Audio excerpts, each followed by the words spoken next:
고모, 저 지금 옷 갈아입고 있는데 갑자기 들어오시면 어떡해요? 어머, 미안. 하지만 고모는 나가지 않았습니다. 오히려 묘한 미소를 지으며 제 곁으로 한 발자국 더 다가왔죠. 고모의 젖은 머리카락에서는 물방울이 뚝뚝 떨어지고 있었습니다. 진호야, 너 어렸을 때 기저귀 갈아줄 때 내가 이미 다 봤는데 뭘 새삼스럽게 그러니? 그건 아주 어릴 때 이야기죠. 고모, 내 나이가 벌써 37인데 왜? 오랜만에 한번 보여줘봐. 우리 조카 얼마나 늠름하게 컸나 보게. 고모의 농담 섞인 도발에 저는 순간 오기가 생겼습니다. 아니, 오랫동안 억눌러왔던 본능이 저를 충동질했다는 게 맞을 겁니다. 고모, 제 거 많이 봤다고 하셨죠? 그럼 저도 이제 고모 보고 싶어요. 순간 고모의 표정이 굳어졌습니다. 장난기 가득했던 얼굴에 당황한 기색이 스쳤죠. 처음엔 저도 장난이었습니다. 하지만 고모가 방문을 닫고 제 앞으로 바짝 다가오는 순간 여기서 한 발짝만 더 나가면 정말로 금기를 깨는 무언가가 벌어질 것 같았습니다. 아니, 보여주세요. 그래야 서로 공평하죠. 민망하시면 제가 먼저 벗을까요? 고모가 화를 내거나 뺨이라도 때릴 줄 알았습니다. 그러면 바로 장난이었다고 빌 생각이었죠. 하지만 고모의 얼굴이 순식간에 붉게 달아올랐습니다. 그리고 고모는 제 귓가에 입술을 바짝 대고 낮게 속삭였습니다. 그래, 그럼 내가 먼저 보여줄게. 그 한마디에 제 심장은 터질 듯이 뛰기 시작했습니다. 아무 말도 할 수 없었습니다. 이게 꿈인지 현실인지 장난인지 진심인지 분간할 수 없었지만 저는 이미 멈출 수 없는 경계선 위에 서 있었습니다.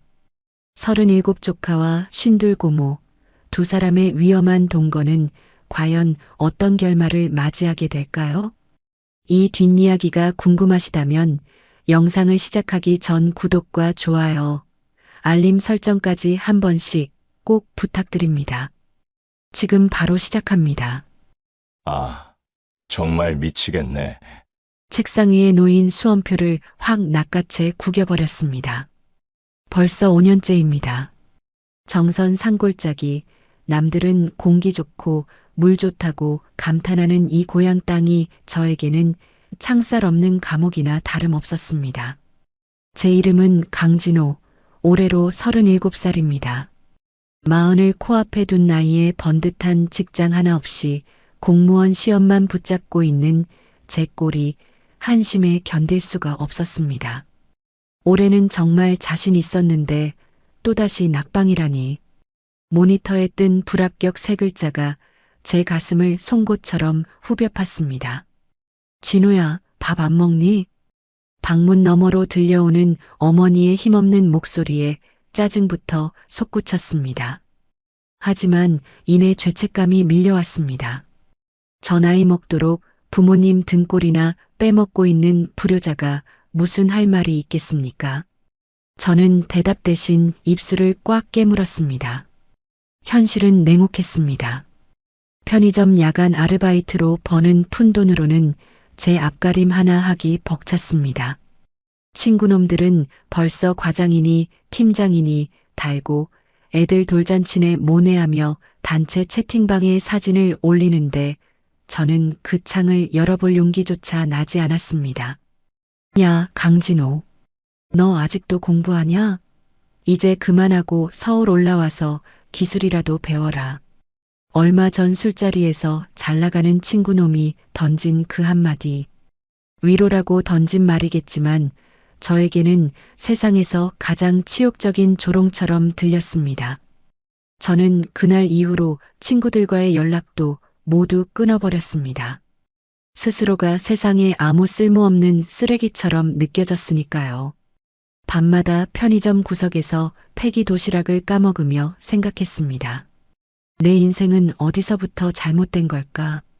남들처럼 평범하게 직장 다니고 연애하고 결혼하는 게 나에게는 왜 이토록 어려운 일인 걸까? 비전도 희망도 없는 하루하루였습니다. 거울 속에 비친 제 모습은 초췌하기 짝이 없었습니다. 37의 강진호는 그렇게 고향 산골의 어둠 속에서 서서히 죽어가는 기분이었습니다. 하지만 그때는 몰랐습니다. 이 지긋지긋한 어둠 끝에 상상조차 할 수 없는 눈부신 유혹이 기다리고 있을 줄은요. 내일이면 또다시 부모님의 한숨 섞인 잔소리를 견뎌야 한다는 생각에 잠을 이룰 수 없었습니다. 그리고 그 잔소리는 다음날 아침 여느 때보다 더 날카롭게 제 가슴을 파고들기 시작했습니다. 진호야, 오늘 일 안 나가니? 아침부터 어머니의 목소리가 들립니다. 벌써부터 가슴이 철렁 내려앉습니다. 네, 엄마. 오늘은 들어온 일이 없어요. 밀린 문제집 정리 좀 하려고요. 그러자 한숨 소리가 들려왔습니다. 휴? 짧지만 저에게는 비수처럼 꽂히는 소리였죠. 곧이어 아버지도 한마디 거두십니다. 37이나 되어서 뭐 하는 짓이냐? 아직도 애들처럼 집에만 있느냐? 창피해서 얼굴을 들 수가 없었습니다. 아버지 죄송합니다. 그냥 거실로 나가 멍하니 텔레비전 채널만 돌리고 있었습니다. 스스로가 한심했고 무능한 아들인 것 같아 죄책감에 시달렸습니다. 사실 제 삶은 정선 이 깊은 산골짜기에서 제자리를 찾지 못한 채 맴돌고 있습니다. 사람들은 30대가 되면 자리를 잡고 번듯한 직장도 다니며 가정을 꾸릴 거라 말하지만 저는 여전히 공무원 시험이라는 불안정한 끈을 간신히 붙잡고 있습니다. 수험생, 겉으로 보기엔 노력하는 사람 같죠. 하지만 현실은 냉혹합니다. 수입이 없어요. 어떤 달은 편의점 알바로 숨통이 트이지만 어떤 달은 부모님 눈치 보느라 한숨만 나옵니다. 그러니 당연히 결혼은 꿈도 못 꾸고 내 집 마련은 상상조차 할 수 없습니다. 이 나이에 여전히 강원도 정선의 낡은 집, 부모님의 품 안에서 얹혀 살고 있습니다. 37 노총각이 부모님 집에 얹혀 산다니 창피해서 가슴이 콕콕 찔려옵니다. 능력이 없었으니까요. 변명할 여지가 없습니다. 가장 지옥 같은 시간은 바로 식사 시간입니다. 농사일로 거칠어진 부모님의 손이 수저를 들 때마다 저는 숨이 막힙니다. 옆집 기철이는 이번에 과장 달았다더라. 손주 녀석은 벌써 유치원 간다는데 어머니의 넋두리는 가시가 돋친 성찬입니다. 밥 한 숟가락을 입에 넣어도 모래알을 씹는 것 같습니다. 목구멍이 꽉 막혀 도저히 넘길 수가 없습니다. 너는 언제 사람 구실할 거냐? 우리가 죽기 전에는 내가 밥벌이하는 꼴을 볼 수 있겠니? 아버지의 불호령이 떨어지면 제 자존심은 대리석 바닥보다 더 차갑게 식어버립니다. 솔직히 가기 싫었습니다. 명절이나 가족 행사가 다가오면 친척들의 잔소리가 시작되거든요. 진호는 시험 언제 붙니? 아직도 알바만 해? 나이 40 다 되어서 정신 못 차리고 듣기만 해도 스트레스였습니다. 그래서 최근 몇 년간은 핑계를 대고 잘 안 갔었죠. 그런데 이번에는 달랐습니다. 이번 명절엔 빠짐없이 참석해. 알았지? 중요한 일이다. 아버지의 표정이 심각했습니다. 뭔가 계획이 있으신 것 같았어요. 저는 내심 불안했지만 거역할 수 없었습니다. 네, 아버지. 그렇게 곧 다가올 명절 모임은 저에게는 피하고 싶은 숙제처럼 느껴졌습니다. 하지만 그 모임이 제 인생의 모든 것을 바꿔놓을 줄은 그때는 꿈에도 몰랐습니다. 지긋지긋한 가시방석 같은 이 집구석을 벗어나게 해줄 뜻밖의 인물이 기다리고 있었으니까요. 그날 우리 가족의 평범한 시골집 대문을 열고 들어온 사람은 바로 서울에서 온 고모 박혜란이었습니다. 마침내 명절 당일이 밝았습니다. 친척들이 하나둘 모여들기 시작하자 집안은 발 디딜 틈도 없이 북적거렸습니다. 하지만 저에게는 그저 거대한 잔소리 수용소에 들어온 기분이었죠. 진호야, 너 이번에도 떨어졌다며? 이제 공부는 그만하고 공장이라도 알아보지 그래. 숙부님의 뼈아픈 농담에 저는 그저 쓴웃음을 지으며 고개를 숙였습니다. 가슴이 답답했습니다. 도망치고 싶었습니다. 바로 그때였습니다. 마당으로 들어오는 고급 외제차 한 대가 흙먼지를 일으키며 멈춰 섰습니다.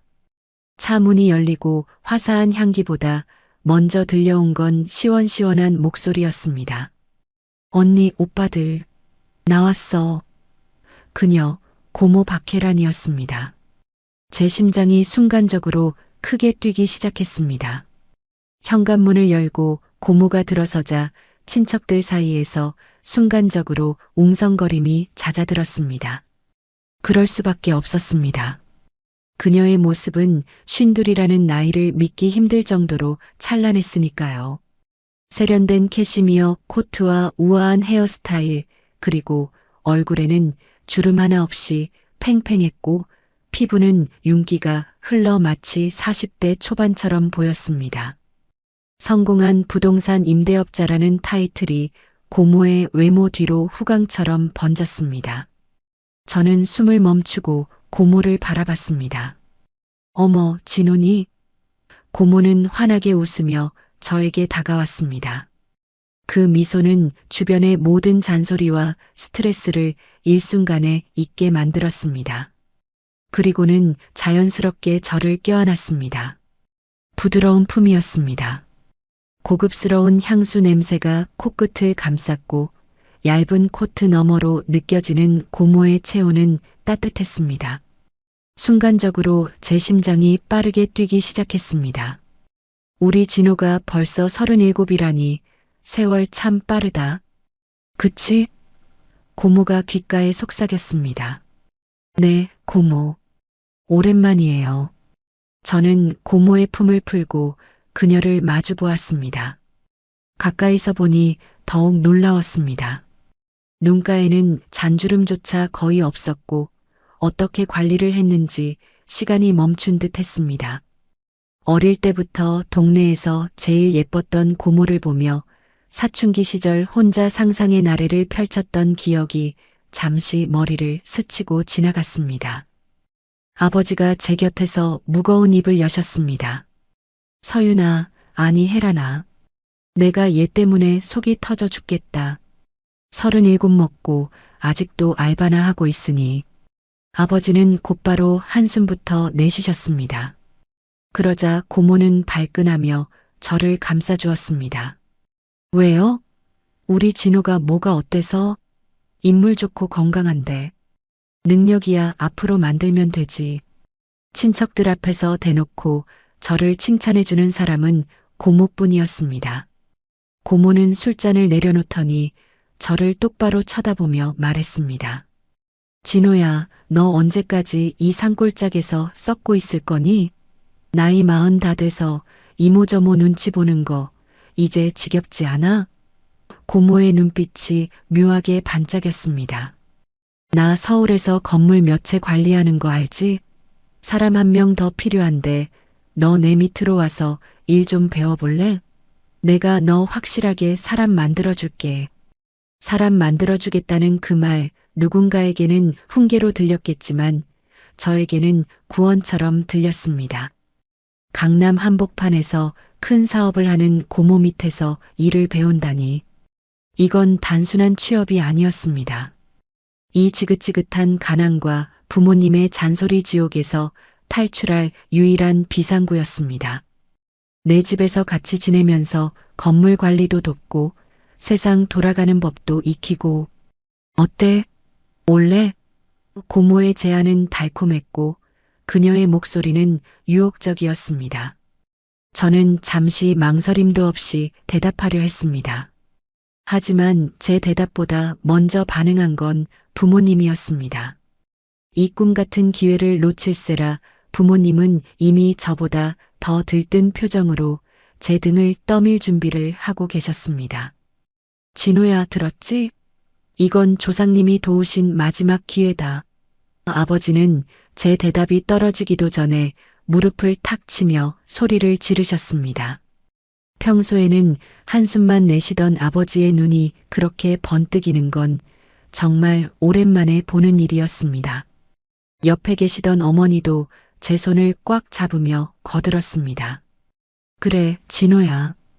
혜란 고모 밑으로 들어가서 일이라도 배워야지. 우리가 아무리 말해도 안 듣더니 고모가 저렇게 불러주니 얼마나 다행이니. 순간 복잡한 감정이 밀려왔습니다. 자존심이 상했습니다. 37이라는 나이에 고모에게 손을 벌려 사람 만들어주겠다는 소리를 들으며 떠나야 한다니. 친척들 앞에서 대놓고 제 무능함을 인정받는 꼴 같아 가슴 한구석이 화끈거렸습니다. 하지만 동시에 희망의 빛도 보였습니다. 부모님의 잔소리 지옥에서 벗어나 독립할 수 있는 유일한 기회, 그리고 능력 있는 고모의 도움을 받는다면 이 지긋지긋한 불안정한 삶에서 탈출할 수 있을지도 모른다는 기대감이었습니다. 이번에 혜란이한테 꼭 붙어서 제대로 배워봐. 내가 얼마나 힘들었는지 고모라면 내 사정을 다 이해해 줄 거다. 아버지는 간절한 눈빛으로 저를 보셨습니다. 아버지는 제가 마지막으로 성공적으로 정착할 수 있는 기회라고 생각하시는 것 같았어요. 네, 아버지. 갈게요. 가서 열심히 해볼게요. 제 대답에 부모님은 그제야 10년 묵은 체증이 내려가는 듯한 표정을 지으셨습니다. 그날 밤 저는 좁은 방에서 짐을 싸기 시작했습니다. 짐은 많지 않았습니다. 낡은 가방 하나, 해진 옷까지 몇 벌. 그것이 제 37회 인생의 전부였습니다. 스스로가 초라했지만 적어도 이 짐을 싸는 행위 자체가 탈출을 의미했기에 설레었습니다. 5년 동안 제 발목을 잡았던 수험서들은 책상 한 구석에 그대로 둔 채 저는 지긋지긋했던 정선의 낡은 집을 떠날 준비를 마쳤습니다. 다음 날 아침 정선 터미널로 향하는 길은 안개가 자욱했습니다. 부모님은 차마 터미널까지는 못 나오시고 대문 앞에서 제 손을 꼭 잡아주셨습니다. 진호야, 패 끼치지 말고 시키는 일 잘하고. 알았지? 어머니의 당부에 저는 그저 고개를 끄덕였습니다. 터미널에 도착해 서울행 버스표를 끊고 자리에 앉았습니다. 차창 밖으로 멀어지는 고향 산천을 바라보며 저는 깊은 한숨을 내뱉었습니다. 37의 고모네 집이라니. 하지만 곧이어 어릴 적부터 동경해왔던 고모의 이미지가 머릿속을 스쳤습니다. 15살 차이, 누나 같기도 하고 이모 같기도 했던 세련된 고모 혜란. 사춘기 시절, 명절에 내려온 고모의 예쁜 얼굴과 세련된 옷차림을 떠올리며 혼자 상상의 나래를 펼쳤던 기억들이 불쑥불쑥 떠올랐습니다. 안 돼, 쓸데없는 생각하지 마. 저는 고개를 흔들며 스스로를 다잡았습니다. 버스 안에서 저는 긴장하고 있었습니다. 다가올 서울 생활, 그리고 화려하게 사는 고모와의 일상이 저에게는 피하고 싶은 숙제이면서도 한편으로는 거부할 수 없는 유혹처럼 느껴졌습니다. 버스가 고속도로를 달려 서울 톨게이트를 지날 때쯤 제 심장은 이미 격하게 뛰고 있었습니다. 지긋지긋했던 정선의 현실은 이제 과거가 되었고 제 앞에는 서울이라는 거대한 도시의 화려한 불빛이 펼쳐지고 있었습니다. 마침내 도착한 강남 고속터미널.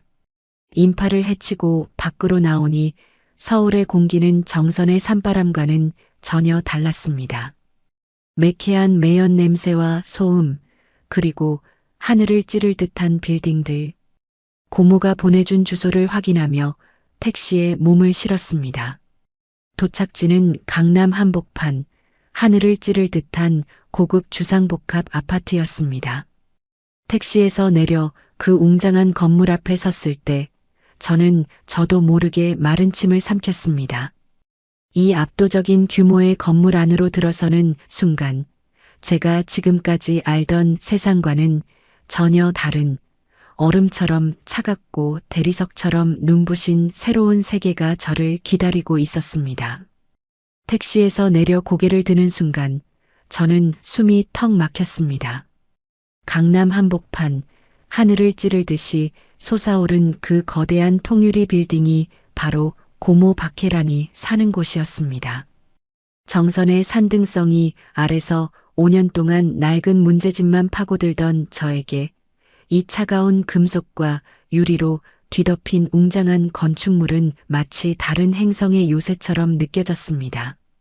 낡은 가방 하나를 어깨에 메고 로비로 들어서자 호텔보다 더 화려한 대리석 로비와 정중하게 인사하는 보안 요원들의 시선이 제 초라한 옷차림을 훑고 지나가는 것 같아 가슴이 철렁 내려앉았습니다.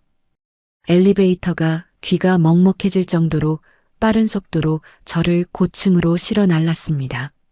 마침내 도착한 고모의 집 현관문. 육중한 무게감이 느껴지는 문이 열리고 제가 발을 내디뎠을 때 저는 그 자리에서 그대로 굳어버렸습니다. 어머, 진호 왔니? 어서 들어와. 고모의 화사한 목소리가 들렸지만 저는 대답조차 할 수 없었습니다. 눈앞에 펼쳐진 광경은 제 상상을 초월했으니까요. 거실 정면은 바닥부터 천장까지 통유리로 되어 있어 강남의 마천루와 한강의 줄기가 발 아래로 내려다 보였습니다. 정선의 산자락에서 보던 풍경과는 차원이 다른 돈과 권력이 빚어낸 인공적인 절경이었습니다. 가장 먼저 저를 압도한 것은 발끝에서부터 전해오는 기묘한 감촉이었습니다. 신발을 벗고 들어선 거실 바닥은 온통 최고급 대리석으로 깔려 있었습니다. 티끌 하나 없이 매끄럽게 닦인 그 차가운 표면은 마치 거울처럼 제 초라한 몰골을 비추고 있었죠. 정선의 흙먼지 묻은 발로 감히 밟아도 되는 것인지 의문이 들 정도로 차갑고 또 눈부셨습니다. 그 서늘한 기운이 발바닥을 타고 올라와 심장까지 얼어붙게 만드는 것 같았습니다. 왜 그렇게 서 있어? 짐 여기다 두고 편하게 구경해. 고모는 웃으며 말했지만 저는 숨조차 크게 쉴 수 없었습니다. 거실 한가운데 놓인 소파는 제가 평생 일해도 사지 못할 것 같은 가죽 냄새를 풍기고 있었고 천장에 매달린 화려한 샹들리에는 수천 개의 보석처럼 빛을 뿜어내며 저를 비웃는 듯했습니다.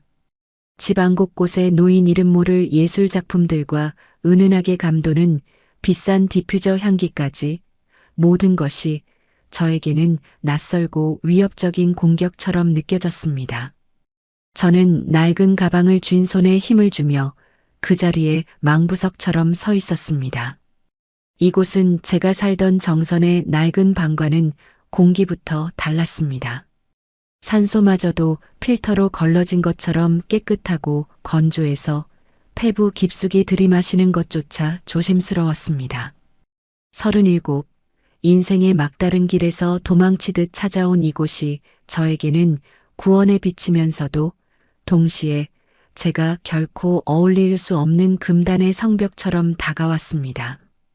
대리석 바닥의 차가운 감촉에 압도되어 고개를 숙이고 있을 때 거실 저편에서 들려오는 가벼운 발소리에 고개를 들었습니다. 그리고 저는 다시 한번 숨을 멈춰야 했습니다. 집안의 화려한 인테리어보다 더 비현실적으로 빛나는 누군가가 제 쪽으로 걸어오고 있었기 때문입니다. 방금 샤워를 마친 것인지 아니면 운동을 끝낸 것인지 흐트러진 모습 속에서도 숨길 수 없는 팽팽한 긴장감을 내뿜으며 다가오는 고모의 모습은 정선에서 보던 그 우아한 코트 차림과는 또 다른 치명적인 자극으로 제 온몸의 감각을 깨우기 시작했습니다.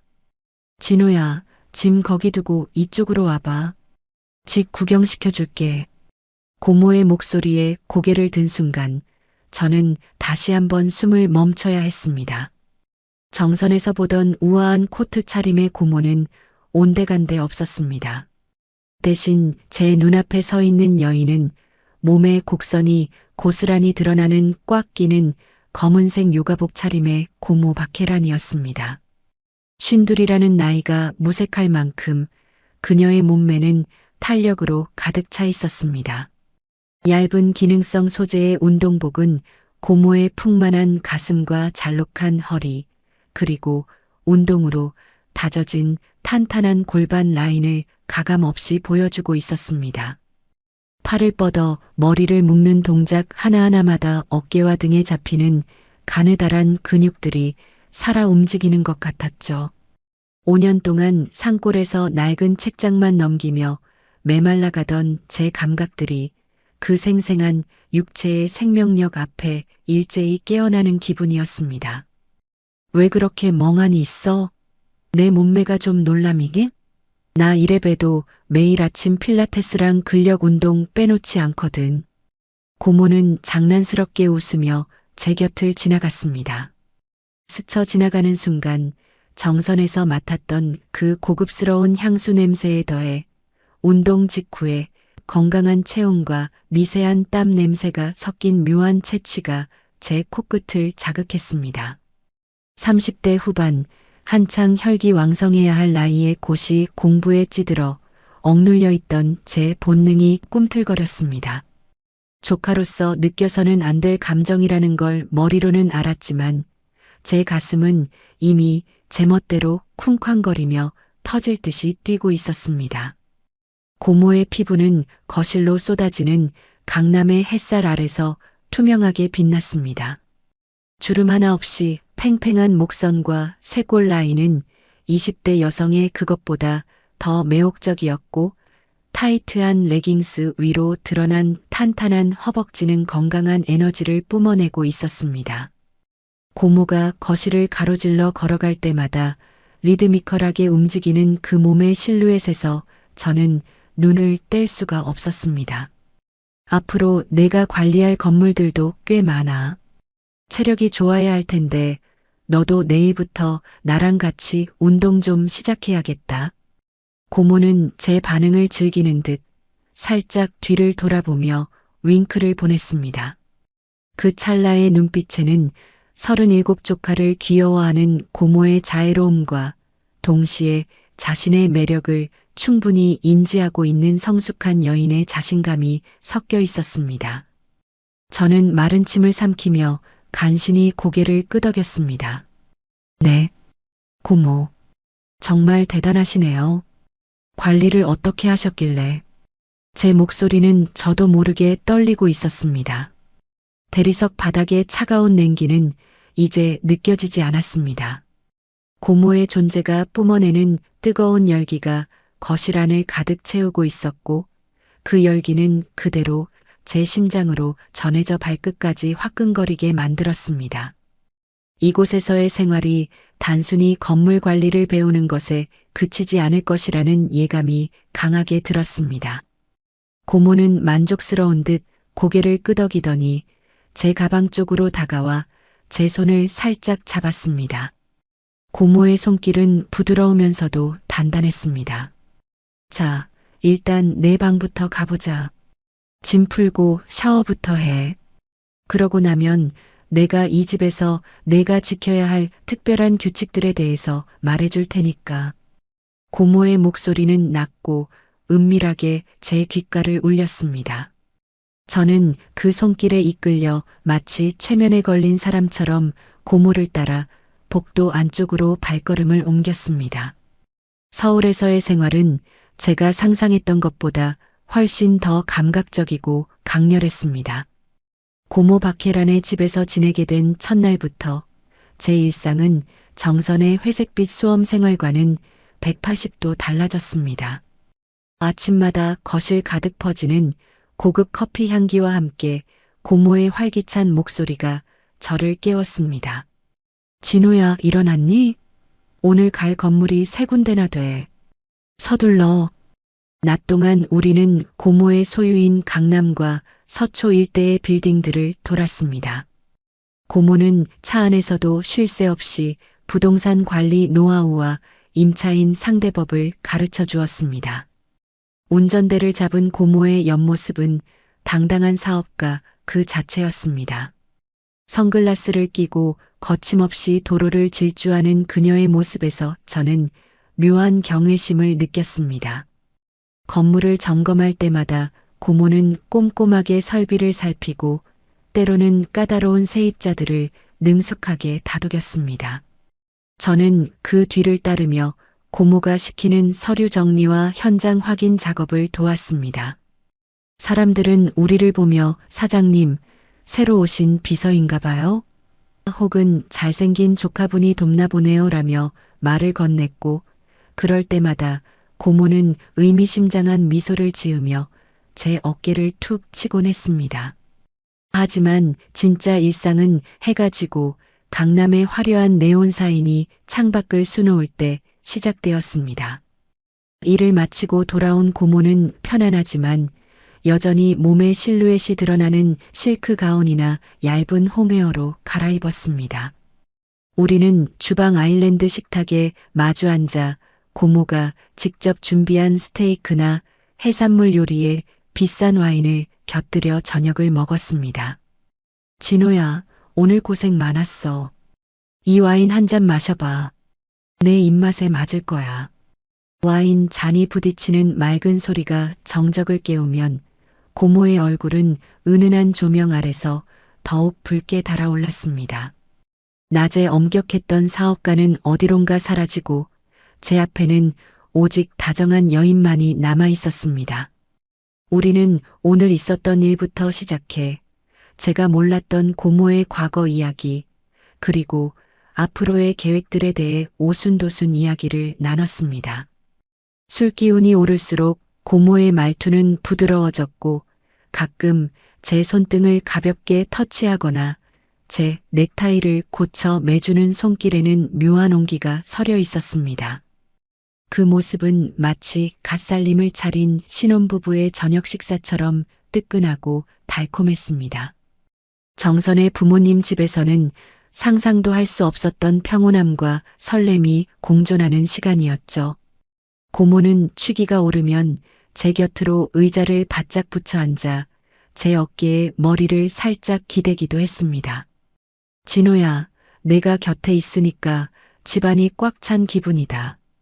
혼자 있을 때는 몰랐는데 이렇게 누군가와 와인을 마시는 게 참 좋네. 고모의 뜨거운 숨결이 목덜미에 닿을 때마다 제 가슴은 터질 듯이 방망이질 쳤습니다. 이 화려한 아파트 안에서 우리 두 사람만의 비밀스러운 동거는 날이 갈수록 깊어갔습니다. 대리석 바닥의 차가움은 고모와 나누는 대화의 열기로 잊힌 지 오래였습니다. 저는 어느덧 이 생활에 길들여지고 있었고 고모가 주는 다정함과 화려한 서울의 맛에 취해 정선에 비참했던 기억들을 지워가고 있었습니다. 하지만 평화로운 일상 뒤에는 언제나 폭풍이 숨어 있는 법이었습니다. 와인 잔 속에 붉은 액체가 일렁이는 것처럼 고모의 눈빛에는 제가 아직 다 읽어내지 못한 욕망과 계획이 서려 있었습니다. 밤이 깊어갈수록 고모의 농담은 조금씩 더 대담해졌고 저는 그녀가 내미는 거부할 수 없는 유혹의 손길이 어디를 향하고 있는지 본능적으로 직감하기 시작했습니다. 고모는 마지막 와인 잔을 비우며 제 눈을 똑바로 응시했습니다. 진호야, 이제 슬슬 본격적으로 내 능력을 시험해 볼 때가 된 것 같아. 준비됐니? 밤이 깊어갈수록 이 화려한 아파트는 정적 속에 잠기지만 제 마음속은 폭풍전야처럼 요동치기 시작했습니다. 서울 생활에 적응해 갈수록 제가 고모 박혜란을 바라보는 시선은 조카의 그것을 넘어선 지 오래였습니다. 사실 고백하자면 제 마음 한구석에는 아주 오래전부터 고모에 대한 작은 불씨가 살아있었습니다. 정선에서 제일 예뻤던 고모, 명절마다 세련된 옷차림으로 나타나 어린 제 머리를 쓰다듬어 주던 그 고모는 제 소년 시절 첫사랑이나 다름없었습니다. 그런데 지금 그 동경의 대상이 제 눈앞에서 너무나도 비현실적인 모습으로 존재하고 있었습니다. 일과를 마치고 샤워를 끝낸 고모는 거실에서 아주 얇은 실크 비단 잠옷만을 걸친 채 자유롭게 돌아다니곤 했습니다. 몸의 곡선을 따라 흐르는 부드러운 비단 소재는 고모가 움직일 때마다 아슬아슬하게 살결에 밀착되었습니다. 특히 조명 아래 비치는 고모의 하얀 살결은 대리석 바닥보다 더 매끄럽고 눈부셨습니다. 쉰둘이라는 나이가 믿기지 않을 정도로 탄력 있는 어깨선과 깊게 파인 쇄골, 그리고 잠옷 자락 사이로 살짝살짝 드러나는 곱게 뻗은 다리는 제 이성을 마비시키기에 충분했습니다. 고모가 거실 소파에 비스듬히 기대어 책을 읽거나 와인 잔을 기울일 때마다 저는 제 방 문틈 사이로 혹은 물을 마시러 나온 척하며 그 모습을 훔쳐보곤 했습니다. 가장 견디기 힘든 것은 고모에게서 풍겨오는 은은한 살구 향기였습니다. 고모가 곁을 지나갈 때마다 혹은 함께 소파에 앉아 서류를 검토할 때마다 그 달콤하면서도 싱그러운 살구 향이 제 코끝을 간지럽혔습니다.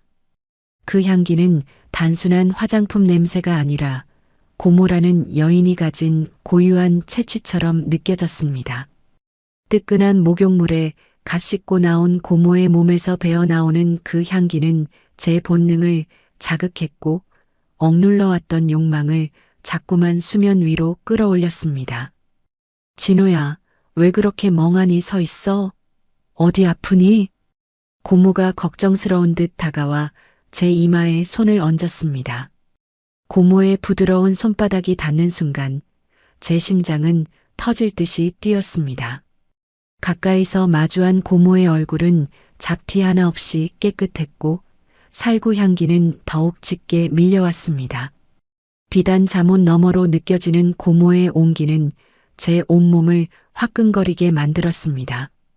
조카로서 이래서는 안 된다고, 이건 금기라고 수백 번을 되뇌었지만 제 시선은 자꾸만 고모의 붉은 입술과 아슬아슬한 옷차림으로 향했습니다. 37, 인생의 쓴맛을 볼 대로 본 나이지만 고모 앞에서는 다시 서툰 소년이 된 것만 같았습니다. 정선의 낡은 방에서 5년 동안 억눌러왔던 모든 욕구가 이 화려한 공간, 그리고 고모라는 거대한 유혹 앞에서 한꺼번에 터져나오려 하고 있었습니다. 고모는 정말 아무것도 모르는 것일까요? 아니면 제 마음을 다 알고서도 즐기는 것일까요? 고모의 눈빛은 가끔 저를 꿰뚫어 보는 듯 날카롭다가도 금세 다정한 고모의 모습으로 돌아와 저를 혼란스럽게 만들었습니다. 밤이 깊어지고 거실에 불이 하나둘 꺼질 때면 제 방으로 돌아와도 그 살구 향기가 코끝에 맴돌아 도저히 잠을 이룰 수 없었습니다. 벽 하나를 사이에 두고 고모가 숨쉬고 있다는 사실만으로도 제 이성의 벽은 조금씩 허물어지고 있었습니다. 그날 밤도 고모는 와인 한 잔을 더하자며 제 방문을 가볍게 두드렸습니다. 평소보다 조금 더 깊게 파인 잠옷 차림으로 고모는 묘한 미소를 지으며 문 앞에 서 있었습니다. 진호야, 자니? 오늘 밤은 잠이 잘 안 오네. 나랑 이야기 좀 더 안 할래? 고모의 그 한마디는 제 이성의 마지막 끈을 끊어버리는 도화선이었습니다. 저는 홀린 듯 고모를 향해 발걸음을 옮겼고 고모는 기다렸다는 듯 제 팔을 부드럽게 감싸쥐었습니다. 어둠 속에서 고모의 눈동자는 그 어느 때보다 뜨겁게 타오르고 있었고 저는 이제 돌이킬 수 없는 선을 넘으려 하고 있다는 것을 직감했습니다. 고모 박해란의 화려한 강남 생활 이면에는 누구에게도 말하지 못한 깊은 그림자가 드리워져 있었습니다. 3년 전 남편이 세상을 떠난 뒤 이 넓고 번쩍이는 주상복합 아파트는 고모에게 거대한 감옥이나 다름없었습니다. 남편이 남긴 막대한 유산과 부동산은 고모의 삶을 풍요롭게 해주었지만 텅 빈 거실을 채우는 건 오직 차가운 대리석의 한기뿐이었죠. 고모는 그 외로움을 잊기 위해 더욱 치열하게 운동하고 더 화려하게 자신을 꾸미며 살아왔습니다. 그런데 정선에서 올라온 조카 진호가 그 정막을 깨뜨렸습니다. 37, 인생의 쓴맛을 본 탓인지 눈빛에는 깊은 사연이 서려 있고 농사 짓는 부모님을 돕던 가락이 있어 몸놀림은 듬직하기 그지없었습니다. 고모는 거실 한 구석에서 책을 읽는 척하며 전구가 나간 조명을 갈아 끼우거나 무거운 짐을 번쩍 들어 옮기는 진호의 뒷모습을 훔쳐보곤 했습니다. 티셔츠 위로 드러나는 진호의 단단한 어깨 근육과 일을 할 때마다 툭 붉어지는 팔뚝의 힘줄을 보며 고모는 예전에 죽은 남편에게서조차 느껴보지 못한 생소한 떨림을 느꼈습니다. 내 조카인데 이러면 안 되는데 하면서도 고모의 시선은 자꾸만 진호의 젊고 건강한 육체에 머물렀습니다. 3년 동안 굳게 닫혀있던 여인으로서의 본능이 진호라는 존재로 인해 조금씩 균열을 일으키고 있었던 것입니다. 진호야, 여기 좀 와볼래? 이 서랍장이 잘 안 열리네. 고모는 일부러 사소한 구실을 만들어 진호를 불러 세웠습니다. 진호가 다가와 몸을 숙여 서랍을 살필 때마다 고모는 그의 곁에서 은은한 살구 향기를 풍기며 살짝살짝 몸을 밀착시켰습니다. 진호의 당황한 기색과 거칠어지는 숨소리가 고모에게는 묘한 승리감과 동시에 뜨거운 갈증으로 다가왔습니다. 특히 밤이 되면 고모의 외로움은 극에 달했습니다. 와인을 마시며 마주 앉은 진호의 눈빛에서 자신을 향한 동경과 욕망이 서려 있는 것을 발견할 때마다 고모의 심장도 쿵쾅거리며 뛰었습니다. 이 아이도 나를 여자로 보고 있구나. 그 사실이 고모를 더욱 대담하게 만들었습니다. 52의 나이에도 여전히 자신이 매력적이라는 것을, 그리고 이 젊은 남자를 흔들 수 있다는 사실이 고모에게는 짜릿한 해방감을 선사했습니다. 진호야, 너는 참 듬직해. 내가 옆에 있으니까 이제야 이 집이 사람 사는 것 같아. 고모는 촉촉하게 젖은 눈빛으로 진호를 바라보며 속삭였습니다. 그 목소리에는 단순한 고모의 정을 넘어선 누군가에게 사랑받고 싶고 안기고 싶은 한 여자의 절실함이 묻어 있었습니다. 진호가 고개를 숙인 채 어쩔 줄 몰라 할 때마다 고모는 그의 거친 손등 위로 자신의 부드러운 손을 겹쳐 올렸습니다. 뜨거운 체온이 오가는 순간 고모의 머릿속에는 이미 도덕적 잣대나 가족이라는 이름의 벽은 허물어진 지 오래였습니다. 고모는 이제 숨기지 않았습니다. 거실을 지나갈 때 일부러 잠옷자락을 조금 더 느슨하게 풀고 진호의 시선이 머무는 곳마다 자신의 매력을 흘렸습니다. 진호의 뜨거운 시선이 자신의 몸을 훑고 지나갈 때마다 고모는 온몸이 짜릿해지는 쾌감을 느꼈습니다. 3년의 공백을 채워줄 수 있는 건 오직 눈앞에 이 젊고 듬직한 남자뿐이라는 확신이 들었습니다. 그날 밤 와인 기운을 빌려 진호의 방문을 두드린 고모의 손길은 떨리고 있었지만 단호했습니다. 문이 열리고 당황한 표정의 진호를 마주했을 때 고모는 더 이상 참을 수 없다는 듯 그의 품으로 쓰러지듯 안겼습니다. 진호야, 나 너무 외로워. 오늘 밤만은 고모가 아니라 그냥 나를 박혜란으로 봐주면 안 되겠니? 고모의 애절한 고백은 정적을 깼고 두 사람 사이에는 돌이킬 수 없는 뜨거운 기류가 폭발했습니다. 이제 두 사람의 관계는 단순한 조카와 고모를 넘어 강남의 화려한 야경 속에서 누구에게도 말 못할 은밀하고 위험한 서사로 흘러가기 시작했습니다. 고모는 진호의 목을 부드럽게 감싸 안으며 그의 귀에 대고 다음 단계로 나아가기 위한 유혹의 마침표를 찍었습니다. 내일은 우리 좀 더 특별한 곳에 가보지 않을래? 창밖에는 금방이라도 세상을 집어삼킬 듯 억수 같은 비가 쏟아지고 있었습니다. 강남의 화려한 야경조차 거친 빗줄기에 가려져 흐릿해진 밤, 저는 방 안에서 눅눅한 공기를 가르며 간신히 마음을 다잡고 있었습니다. 하지만 벼락이 치고 천둥 소리가 방 안을 울릴 때마다 제 이성의 끈은 조금씩 가늘어지고 있었습니다. 바로 그때 노크 소리도 없이 제 방문이 천천히 열렸습니다. 문틈으로 새어 들어온 것은 거실의 은은한 조명과 함께 밀려온 진한 살구 향기였습니다. 고개를 든 제 눈앞에는 방금 샤워를 마친 듯 물기를 머금은 고모 박혜란이 서 있었습니다.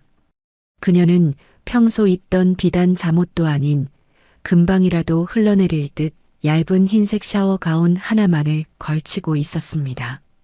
가운 사이로 드러난 고모의 뽀얀 쇄골과 젖은 머리카락에서 떨어지는 물방울이 대리석 바닥에 툭툭 떨어지는 소리가 제 심장 박동 소리처럼 크게 들렸습니다. 진우야, 자니? 비가 너무 무섭게 오네. 고모의 목소리는 평소보다 낮고 젖어 있었습니다. 그녀는 천천히 제 침대 곁으로 다가왔습니다. 가운의 매듭이 느슨하게 풀려 있어 고모가 움직일 때마다 그 탄력 있는 몸매의 실루엣이 아슬아슬하게 시야에 들어왔습니다. 저는 마른 침을 삼키며 시선을 어디에 두어야 할지 몰라 당황했습니다. 고모, 이 밤에 무슨 일이세요? 비가 많이 와서 놀라셨나 봐요. 제 서툰 질문에 고모는 묘한 미소를 지으며 제 침대 끝에 살포시 걸터 앉았습니다. 응, 천둥 소리가 너무 커서 잠이 안 오네. 그리고 이상하게 오늘 밤은 혼자 자려니 너무 춥네. 춥다는 그 짧은 한마디는 제 방 안의 온도를 순식간에 달궈 놓았습니다. 쉰둘이라는 나이가 무색하게 고모의 눈빛은 소녀처럼 애처로우면서도 성숙한 여인의 농익은 유혹을 동시에 뿜어내고 있었습니다. 고모는 천천히 손을 뻗어 제 뺨을 쓰다듬었습니다. 차가운 빗소리와 대비되는 고모의 뜨거운 손길이 닿는 순간 37년 동안 제가 쌓아온 도덕적 관념과 조카라는 이름의 방어막은 모래성처럼 허물어져 내렸습니다. 진우야, 너도 춥지 않니? 내 심장이 이렇게 빨리 뛰는데 너한테도 들릴 것 같아. 고모는 제 손을 잡아 자신의 가슴 부근으로 이끌었습니다. 얇은 가운 너머로 느껴지는 고모의 거칠고 빠른 심장 박동, 그리고 손바닥을 통해 전해지는 그 뜨거운 곡선의 감촉에 제 이성은 완전히 마비되었습니다. 더 이상 고모는 저에게 친척이 아니었습니다. 정선의 가난과 부모님의 잔소리를 잊게 해준 구원자이자 제 생애 가장 강력하고 치명적인 유혹의 실체였습니다. 저는 홀린 듯 고모의 허리를 감싸 안았습니다. 가운 속으로 느껴지는 고모의 살결은 비단보다 부드러웠고 살구 향기는 온 방 안을 가득 채웠습니다. 고모는 기다렸다는 듯 제 목을 감싸 안으며 제 품으로 깊숙이 파고들었습니다. 창밖의 빗소리는 이제 들리지 않았습니다. 오직 서로의 거친 숨소리와 살같이 맞닿는 뜨거운 마찰음만이 고요한 방 안을 가득 채울 뿐이었습니다. 오늘 밤은 아무 생각하지 마. 그냥 너와 나 우리 둘뿐이야. 고모의 속삭임과 함께 우리는 깊은 어둠 속으로 침잠에 들어갔습니다. 그것은 금기를 깨뜨린 자들만이 맛볼 수 있는 지독하게 달콤하고 위험한 환희였습니다. 강남의 화려한 펜트하우스, 대리석 바닥 위의 차가운 공기는 두 사람의 열기로 뜨겁게 달아올랐고 억수같이 쏟아지는 비는 우리의 은밀한 비밀을 세상으로부터 완벽하게 격리해 주었습니다. 하지만 그 뜨거운 열기 속에서도 제 마음 한구석에는 알 수 없는 불안함이 싹트고 있었습니다. 이 밤이 지나고 나면 우리가 마주할 아침은 이전과는 전혀 다른 모습일 것이라는 예감이 들었기 때문입니다. 고모의 숨결이 잦아들 무렵 그녀는 제 귀에 대고 나른한 목소리로 마지막 경고 같은 약속을 건넸습니다. 진호야, 이제 넌 영원히 내 곁을 떠날 수 없을 거야. 알지? 고모 박혜란의 뜨거운 숨결이 제 귓가를 간지럽히는 순간 제 머릿속은 하얗게 타버린 도화지 같았습니다. 찰나의 순간 고향 정선에서 저를 믿고 서울로 보내주신 부모님의 얼굴이 스쳤습니다. 진호야, 고모 밑에서 사람 구실해라. 아버지의 그 엄격한 목소리가 환청처럼 들려왔고 가족이라는 거대한 성벽이 제 앞을 가로막는 것 같았습니다. 하지만 제 손바닥에 닿는 고모의 얇은 샤워가운 너머 그 뜨겁고 탄력 있는 살결의 감촉은 그 어떤 도덕적 잣대보다 강렬했습니다. 진호야, 왜 그렇게 망설이니? 지금 이 순간 이 넓은 서울 하늘 아래 우리 둘뿐인데 고모의 나른한 목소리가 제 이성의 마지막 끈을 툭 하고 끊어버렸습니다. 저는 더 이상 참을 수 없었습니다. 37회 동안 억눌러왔던 모든 욕망과 고모를 향해 오랫동안 품어왔던 그 은밀한 연심이 한꺼번에 폭발했습니다. 저는 고모의 허리를 거칠게 낚아채며 그녀의 입술을 삼켰습니다. 고모는 기다렸다는 듯 제 목을 감싸 안았고 우리는 침대 위로 쓰러지듯 몸을 던졌습니다. 그것은 절대로 넘어서는 안 될 금기된 선을 넘는 순간이었습니다. 하지만 그 선을 넘는 찰나의 죄책감보다 고모의 매끄러운 피부와 은은한 살구 향기가 주는 쾌락이 훨씬 더 달콤했습니다. 52이라는 나이가 믿기지 않을 만큼 고모의 몸은 생명력으로 가득 차 있었습니다. 운동으로 다져진 탄탄한 허벅지와 부드러운 곡선들이 제 몸에 밀착될 때마다 저는 마치 불길 속으로 뛰어든 불나방처럼 정신없이 그녀에게 빠져들었습니다. 밤새도록 억수같이 쏟아지는 빗소리는 우리의 격정적인 숨소리를 완벽하게 감춰주었습니다. 대리석 바닥의 차가운 기운은 온데간데 없고 방 안은 오직 두 사람의 뜨거운 열기로 가득 찼습니다. 고모는 평소의 우아한 모습은 온데간데 없이 오직 저만을 갈구하는 한 마리의 암사자처럼 대담하고 뜨거웠습니다. 저는 그 유혹의 늪에서 허우적거리며 제가 알던 세상을 모두 잊어버렸습니다. 정선의 가난도, 공무원 시험의 압박도, 부모님의 기대도 그 순간만큼은 아무런 의미가 없었습니다. 아, 진호야. 이제야 내 갈증이 풀리는 것 같아. 너는 정말 대단해.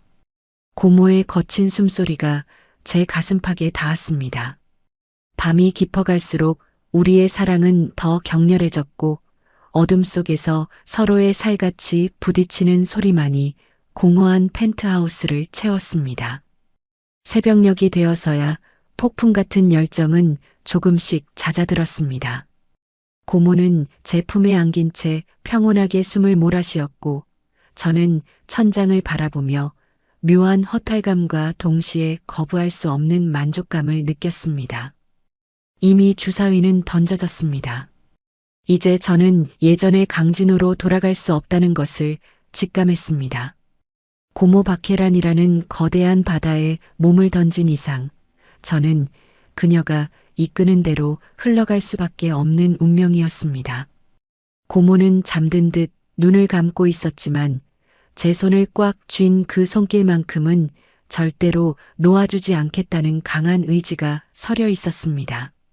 날이 밝아오고 빗소리가 잦아들 무렵 고모는 살며시 눈을 뜨며 제 턱을 괴고 저를 빤히 바라보았습니다. 어젯밤의 격정 때문인지 고모의 얼굴은 더욱 생기가 넘쳤고 눈빛은 깊은 욕망의 잔향을 머금고 있었습니다. 그녀는 제 귓가에 입술을 바짝 대고 다음 날부터 시작될 우리의 진짜 생활에 대해 나지막이 으조렸습니다. 진호야, 어제의 너는 죽었어. 오늘부터 넌 오직 나만을 위한 사람이야. 알겠지? 그 폭풍 같은 밤이 지나고 난 뒤 제 마음속에는 형언할 수 없는 복잡한 감정들이 소용돌이쳤습니다. 솔직히 고백하자면 처음 서울행 버스에 몸을 실었을 때 제 머릿속을 채웠던 건 순수한 열정이나 사랑 같은 거창한 단어가 아니었습니다. 고모 박해란의 그 어마어마한 재력, 강남 한복판의 화려한 아파트, 그리고 지긋지긋한 가난에서 나를 건져줄 동아줄 같은 편안한 생활에 대한 탐욕이 더 컸습니다. 고모 옆에만 붙어 있으면 평생 밥 굶을 일은 없겠지라는 비겁한 계산이 제 자존심보다 앞섰던 게 사실입니다. 하지만 함께 지내는 시간이 하루, 이틀 쌓여갈수록 제 그런 천박한 계산들은 고모의 진심 어린 따뜻함 앞에 여지없이 무너져 내렸습니다. 고모는 단순히 저를 건물 관리인이나 유흥의 상대로 대하지 않았습니다. 아침마다 제 건강을 걱정하며 손수 영양제를 챙겨주고 제가 좋아하는 반찬이 무엇인지 세심하게 살펴 식탁을 차려주었습니다. 진호야, 너 그동안 참 고생 많았지? 이제는 아무 걱정 말고 고모만 믿어. 고모가 제 손을 꼭 잡고 건네는 그 한마디는 정선에서 부모님께 듣던 가시, 도친 잔소리와는 비교도 할 수 없는 위로가 되었습니다. 어느 날은 제가 감기 기운에 알아누운 적이 있었습니다. 고모는 그 바쁜 건물 관리 일정까지 모두 취소한 채 밤새도록 제 곁을 지키며 물수건을 갈아주었습니다. 쉰둘에 성공한 사업가라는 가면을 벗어던지고 오직 저만을 걱정하며 뜬 눈으로 밤을 지새우는 그녀의 헬쑥해진 얼굴을 보았을 때 제 가슴 한구석이 찡하게 울렸습니다. 아, 이 여자는 나를 정말 아끼고 있구나. 내가 가진 배경이 아니라 그저 강진호라는 사람 자체를 원하고 있구나. 그때부터였던 것 같습니다. 제 마음을 짓누르던 무거운 죄책감이 조금씩 씻겨 내려가기 시작한 것은요. 가족인데 이러면 안 된다는 도덕적 강박관념보다 이 외로운 여자를 내가 지켜주고 싶다는 남자로서의 본능이 앞서기 시작했습니다. 고모 박해라는 더 이상 제 친척이 아니었습니다. 그녀는 세상 누구보다 따뜻한 심장을 가진 제가 평생을 바쳐 지켜주고 싶은 단 한 명의 여자가 되었습니다. 우리는 이제 강남의 화려한 풍경 속에서 진심을 나누는 연인이 되었습니다. 낮에는 고모의 든든한 조력자로 건물을 돌며 미래를 설계했고 밤에는 서로의 상처를 보듬으며 깊은 대화를 나눴습니다. 고모의 은은한 살구 향기는 이제 저에게 유혹의 향기가 아닌 세상에서 가장 포근한 안식처의 냄새로 다가왔습니다. 대리석 바닥의 차가운 감촉조차 고모와 맞잡은 손의 온기로 인해 따뜻하게 느껴질 정도였죠. 저는 고모를 위해 정성껏 요리를 배우고 그녀가 좋아하는 꽃을 사서 거실을 장식했습니다. 고모가 활짝 웃을 때마다 제 가슴은 터질 듯이 벅차올랐습니다. 진호야, 나 요즘 정말 행복해. 내가 내 곁에 있어서 다행이야. 고모의 고백에 저는 그녀를 품에 꽉 안으며 다짐했습니다. 이 여자를 위해서라면 세상의 비난도 부모님의 실망도 모두 감수하겠다고 말입니다. 하지만 우리의 이 달콤하고도 위태로운 행복이 영원할 수는 없었습니다. 강남의 마천루 아래 숨겨진 비밀은 언젠가 드러나기 마련이었고 우리의 사랑을 시기하는 차가운 현실의 파도가 서서히 밀려오고 있었습니다. 어느 평화로운 오후 고모의 서재에서 우연히 발견한 낡은 서류 봉투 하나가 우리의 견고했던 성벽에 균열을 일으키기 시작했습니다. 그 안에는 고모가 저에게 차마 말하지 못했던 그리고 제가 결코 알아서는 안 될 충격적인 진실이 숨겨져 있었습니다. 서울의 생활은 이제 꿈인지 현실인지 분간하기 어려울 정도로 황홀해졌습니다. 고모 박해라는 저를 향한 마음을 말로만 표현하지 않았습니다.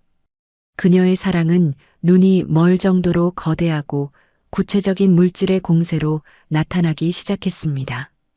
어느 날 아침 고모는 식사를 마치고 슬며시 제 앞에 묵직한 가죽 케이스 하나를 내밀었습니다.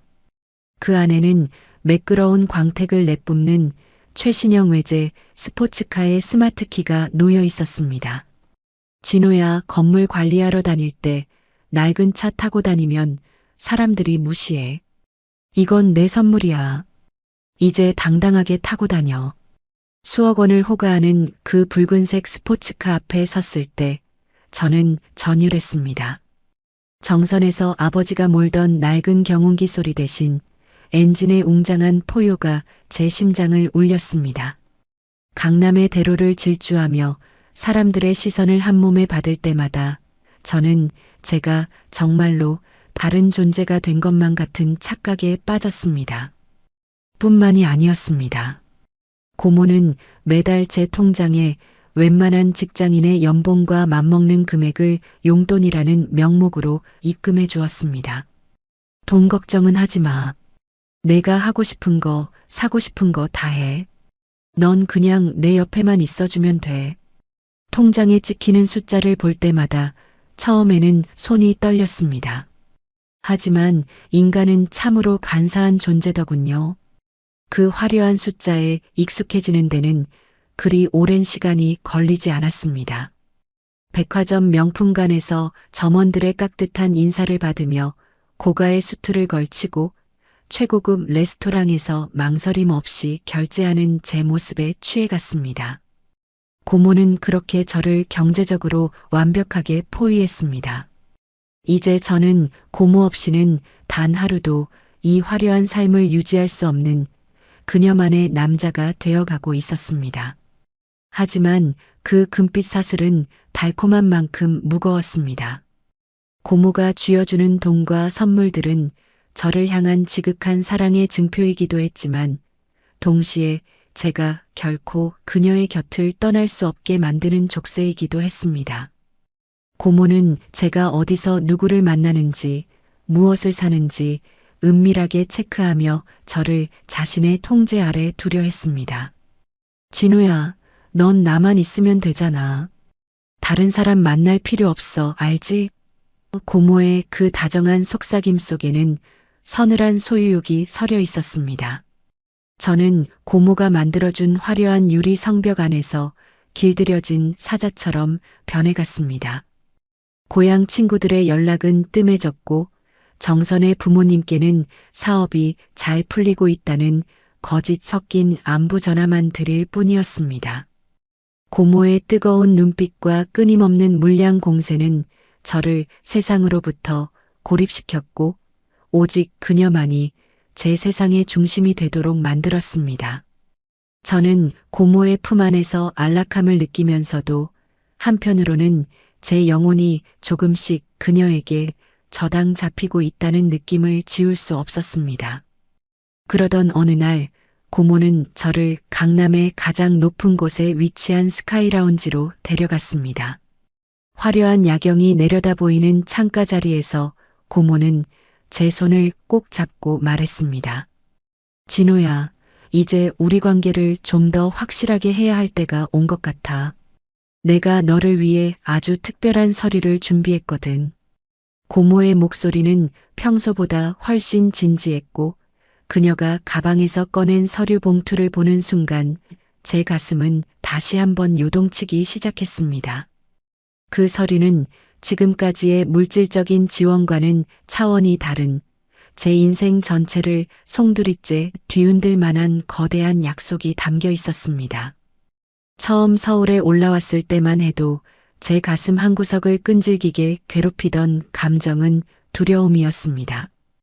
혹시라도 정선의 부모님이 아시게 되면 어쩌나 명절마다 얼굴을 맞대던 친척들이 우리 사이를 눈치채고 손가락질하면 어떡하나 하는 걱정에 밤잠을 설치기도 했죠.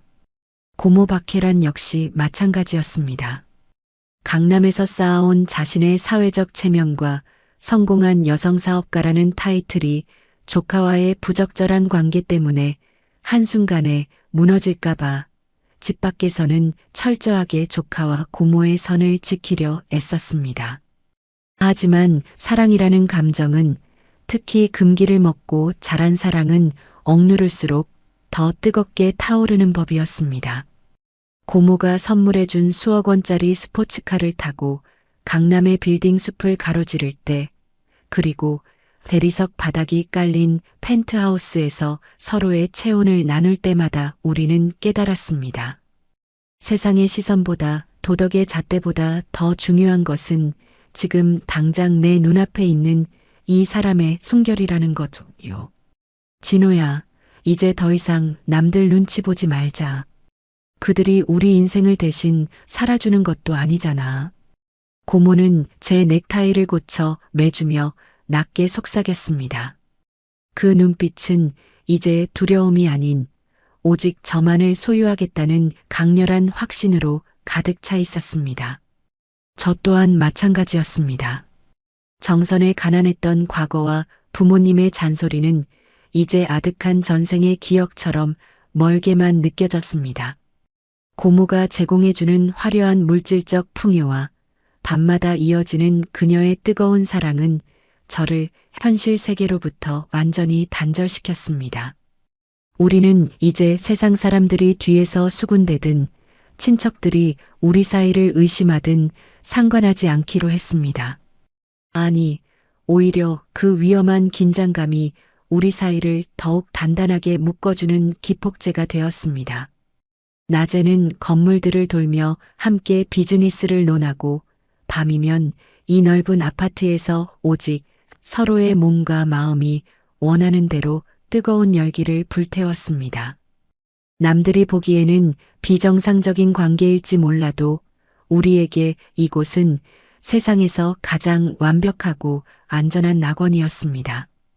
고모는 제 듬직한 어깨에 기대어 예전보다 훨씬 편안하게 웃었고, 저는 고모의 은은한 살구 향기에 취해 제가 가진 모든 에너지를 그녀에게 쏟아부었습니다. 우리는 마치 내일이 없는 사람들처럼 서로를 탐닉했고, 그 격정적인 시간 속에서 가족이라는 이름의 마지막 껍데기조차 완전히 벗어던졌습니다. 이제 우리에게 남은 것은 오직 서로에 대한 집착과 갈망뿐이었습니다. 강남의 마천루 위로 쏟아지는 별빛조차 우리의 열기 앞에서는 빛을 잃었습니다. 고모는 제 품에 안겨 나른하게 응조렸습니다. 진호야, 넌 이제 완전히 내 거야. 그 누구도, 그 무엇도 우리를 갈라놓을 수 없어. 하지만 그 달콤한 맹세가 채 식기도 전에 우리의 낙원을 뒤흔들 거대한 그림자가 서서히 다가오고 있었습니다. 고모와 제가 세상의 눈을 감기고 오직 서로에게만 집중하던 그 순간, 정선의 부모님으로부터 한 통의 전화가 걸려왔습니다. 평소와는 다른 낮고 떨리는 아버지의 목소리는 우리가 애써 외면하려 했던 현실의 벽이 생각보다 훨씬 가까이 와 있음을 예고하고 있었습니다. 아버님과의 통화가 끝난 뒤 거실에는 무거운 정적이 흘렀습니다. 정선에서 들려온 고향의 목소리는 잠시 저를 현실의 땅으로 끌어내리는 듯 했습니다. 하지만 제 곁에서 불안한 듯 제 소매 끝을 붙잡고 있는 고모 박혜란의 떨리는 손길을 느끼는 순간 제 마음은 그 어느 때보다 확고해졌습니다. 진호야, 형님이 뭐라고 하셔? 혹시 우리 사이를... 고모의 눈동자에는 두려움이 서려 있었습니다. 강남의 빌딩 숲을 호령하던 여장부의 모습은 온데간데 없고 오직 사랑을 잃을까 전전긍긍하는 가녀린 여인의 모습만이 제 앞에 있었습니다. 저는 말없이 고모를 품에 꽉 안았습니다. 그녀의 몸에서 배어나오는 은은한 살구 향기가 제 가슴속 깊이 스며들었습니다. 처음에는 분명 고모가 가진 엄청난 재산과 화려한 서울 생활에 눈이 멀었던 적도 있었습니다. 수억 원을 호가하는 스포츠카와 통장에 찍히는 연봉 수준의 용돈은 제 자존심을 팔기에 충분한 대가라고 생각했죠. 하지만 지금 이 순간 제 가슴을 뛰게 하는 것은 통장의 숫자가 아니었습니다. 화려한 샹들리에 조명 아래 홀로 서 있던 고모의 외로운 그림자, 남편을 여의고 3년 동안 차가운 대리석 바닥 위에서 홀로 견뎌왔을 그녀의 상처 입은 진심이 제 마음을 움직인 것입니다. 고모, 아니 혜란아. 걱정 마. 세상 사람들이 뭐라든 정선 식구들이 뭐라고 하든 상관없어. 저는 고모의 젖은 눈동자를 똑바로 응시하며 속삭였습니다. 난 당신의 돈을 사랑하는 게 아니야. 외롭고 상처 입은 하지만 누구보다 따뜻한 당신이라는 사람 자체를 사랑해. 이제부터 내가 당신의 울타리가 되어줄게. 당신이 이 넓은 집에서 다시는 혼자 울지 않게 평생 곁에서 지켜줄게. 제 진심 어린 고백에 고모의 눈에서 굵은 눈물이 흘러내렸습니다. 우리는 다시 한번 서로의 체온을 확인하며 깊은 입맞춤을 나눴습니다. 그것은 가족이라는 이름의 족쇄를 완전히 끊어내고 오직 남자와 여자로서 맺는 영원한 계약과도 같았습니다. 이제 우리에게 세상의 시선은 더 이상 장애물이 아니었습니다. 오히려 그 시선들이 우리를 이 화려하고 견고한 성벽 안으로 더욱 깊숙이 숨어들게 만드는 촉매제가 될 뿐이었습니다. 우리는 이 강남의 펜트하우스를 우리들만의 비밀스러운 천국으로 만들어가기로 했습니다. 낮에는 여전히 유능한 사업가와 조력자로 세상 앞에 서겠지만 문을 닫고 들어오는 순간 우리는 서로의 상처를 보듬고 욕망을 불태우는 유일한 연인이 될 것입니다. 대리석 바닥의 차가움은 우리의 뜨거운 사랑으로 녹여낼 것이며 창밖의 화려한 야경은 오직 우리 두 사람의 행복을 축복하는 화려한 병풍이 되어줄 것입니다. 37, 인생의 벼랑 끝에서 만난 고모 박혜란. 그녀는 제 인생의 구원자였고 저는 그녀의 텅 빈 가슴을 채워줄 마지막 조각이었습니다. 우리는 이제 과거도 미래도 생각하지 않기로 했습니다. 오직 지금 이 순간 서로의 숨결이 닿는 이 달콤하고 위험한 천국에서 영원히 깨지 않을 꿈을 꾸기로 했습니다. 긴 여정을 함께 해주신 독자 여러분, 진호와 혜란 고모의 아슬아슬하고 뜨거운 사랑 이야기 어떻게 보셨나요? 금기를 넘어 진정한 사랑을 찾아가는 두 사람의 서사가 여러분의 가슴에도 작은 파동을 일으켰기를 바랍니다. 오늘 이야기가 흥미로우셨다면 구독과 좋아요 꼭 부탁드립니다. 여러분의 따뜻한 댓글은 다음 이야기를 써내려가는 저에게 가장 큰 힘이 됩니다. 새로운 에피소드가 올라올 때 바로 확인하실 수 있도록 알림 설정도 잊지 마세요. 다음에는 더 파격적이고 가슴 절절한 로맨스로 찾아뵙겠습니다. 시청해주셔서 감사합니다.